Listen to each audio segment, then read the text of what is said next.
So this week I pulled out some absolute bangers and got a few compliments, so stay tuned.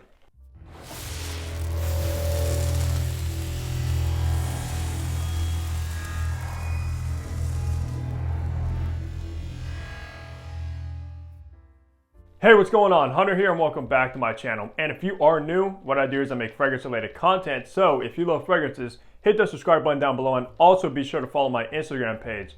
But that's right, another weekly fragrance rotation. Of course, this is a series that I do on a weekly basis that we go over the fragrance I chose to wear on each day, how many sprays, the kind of weather, and of course, if that fragrance got any compliments or not. So let's get right into Sunday. So on Sunday, the weather was in the high 40s, even though it was a nice sunny day outside. And I actually pulled out a new Louis Vuitton fragrance that I talked about a little bit in my last weekly fragrance rotation, and that is Meteor. Now, this is actually Louis Vuitton's take on that blue style fragrance, and they did a very, very good job with this one. It's probably one of the most luxurious takes on that DNA. But I'll be honest with you, this is a fragrance that you're gonna have to wear a few times to actually understand and know it. But I absolutely love this one now. It's very crowd pleasing, very easygoing. On that day though, I did do 8 sprays of Meteor. I went to church in the morning, which was nice.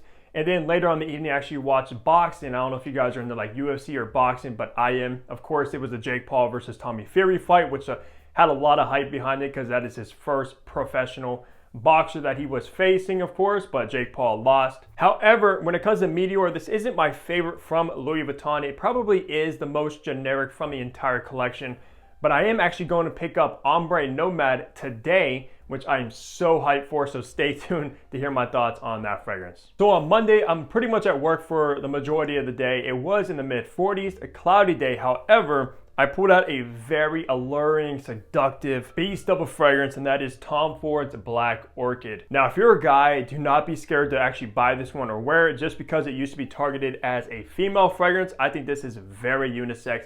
It's very earthy from the truffle note. Of course, you do have that orchid note in here, but you also have these gourmand chocolate accords, which is so lovely blended all together. On that day to work, I did do 8 sprays of Black Orchid, and this stuff, like I said, is a powerhouse. Very, very strong. I actually did get a compliment from a co-worker that was working by me on that day. She's pretty much said, wow, you smell very sexy, that fragrance.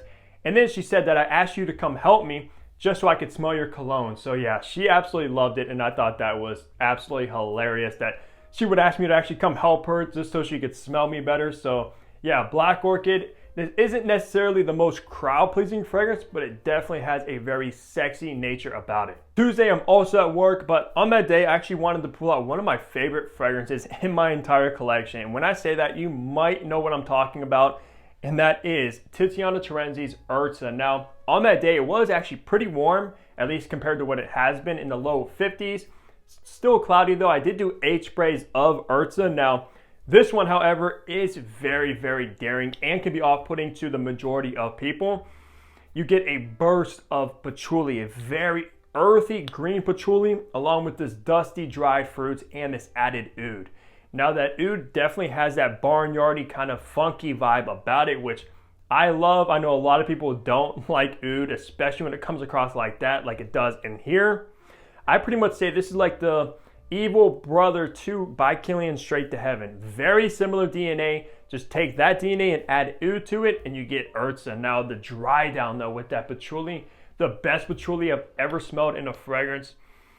Oh my goodness, it is so incredible. It is very pricey though, but if you love patchouli, you love oud, you love obviously like dusty fragrances, dry, dusty, you have to check out Urza. On that day though, got no compliments because this is not a compliment magnet at all. It might even have people kind of walking away from you so they don't have to smell it. But for me, this absolutely made me smile throughout the entire day. All right, Wednesday was actually pretty warm in the mid 60s. It was cloudy. And when you have a collection like I have behind me, as you see, it does become very overwhelming, especially in the morning when I come in here. I try to decide what fragrance I want to wear. Sometimes it takes up to like maybe even 30 minutes. So it is a whole process. On that day, I was very indecisive. I did not know what I wanted to pull out. I just wanted to smell fresh and clean and kind of like a dumb reach. So I pulled out Ralph Lauren's Polo Ultra Blue. Now, this is a fragrance I haven't worn in a very long time, but I just remembered it being a dumb reach, clean, fresh, crowd pleasing. easygoing fragrance, and that's exactly what it is. It's nothing groundbreaking, nothing magical or anything like that. It's just very salty, very aquatic, and I think you get a bunch of citruses in the opening. Just can't really go wrong with a DNA like this, especially when you don't know what to wear. And it was sort of warm outside, so I did want to pull out like a blue style fragrance. The performance on this one isn't necessarily the best. I think it's an eau de toilette. Yes, an eau de toilette. So wasn't the best performer, but I did really actually enjoy this one, even though I'm not usually a fan of aquatic, salty fragrances. So for Tuesday, it was actually in the low 50s, but it was nice and sunny. So I actually went with Etat Libre d'Orange, I Am Trash. Now, it absolutely lives up to that name, not for the fragrance being trash, like it's absolutely garbage, but it does actually smell like rotten, kind of decaying fruits and citruses. They pretty much use a process called upcycling, which is basically taking old fruits that were going to be like decaying into the ground, and rather than putting it into the soil, they use it and put it into their fragrance. And it definitely does have that kind of old apple. I get like maybe an orange in here that does sort of have like that garbage. Like if you throw like an apple into the garbage and let it sit for a day or so, you kind of get that vibe with this one. It's not necessarily a bad fragrance. It is very different and very unique. I've never heard of any other fragrance doing that, and it absolutely lives up to the name. The only downside with this one is the performance. It's absolutely below average on my skin, at least. Like, I barely smelled this throughout the day, which was kind of a bummer because on initial spray it is very good, and it kind of like draws you in just because how unique it is, but it fades very, very fast, unfortunately. So let me know if you actually tried this one and you also get weak performance from it. So for Friday, I was also at work. I usually don't work Fridays, but I have been working overtime and stuff like that, and I actually wanted to pull out a very crowd-pleasing compliment beast, and that's exactly what I did. And on that day, it was also in the mid 40s and cloudy. And I went with Alexandria Fragrance's Black Panther. Now, if you are familiar with this fragrance, it is a clone or inspired by Bulgari's Tiger, which is extremely pricey, around like $350 plus for a bottle of that. But I am a sucker for that DNA. It obviously has like grapefruit, it has woody notes, and an ambroxan balm in the base. And that's exactly how this is. And this is very comparable to the original Tiger. I have smelled them side by side, and this one performs even better. So if you're just looking for a compliment magnet on a budget, you have to check out Alexandria Fragrances. And I also hooked you guys up with a code for 15% off. Use code HUNTER15 at checkout, just to help you guys out, because this is so good. Now on that day, I did do 10 sprays of Black Panther. I did get 2 compliments while I was at work. I had this one girl come over, like walked over to me and asked me what my cologne was. I was like, why, does it smell good? She said, it smells incredible. And I told her what it was, and she said, I asked her if it was strong, because this stuff is very, very strong. And I did do 10 sprays of it because I'm not a sissy sprayer. I like to actually have a full wearing of my fragrance and people around me that can smell it as well. I'm not scared of people's opinions. I'm not scared to share my opinion or anything like that. But she said, yeah, I can smell from all the way over there. It's so good. So yeah, she complimented that on it. And then later on in the day, I'm meaning like 9 hours into the day, after spraying this one, I walked into the bathroom.